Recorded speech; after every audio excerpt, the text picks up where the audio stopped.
با سلام.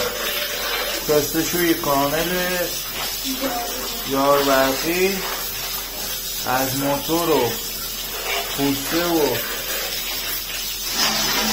دفتر و همانشو آب میگیره میشوید.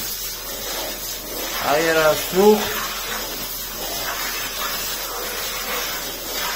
با من نمیشوده. بیشتر توجه کنید وقتی که لباسشویی رو دیگه جار برقی رو میشورید باید حتما بذاریم یا با سطوار کامل خشکش کنیم یا بذاریم یه روز کامل بر آفتاب.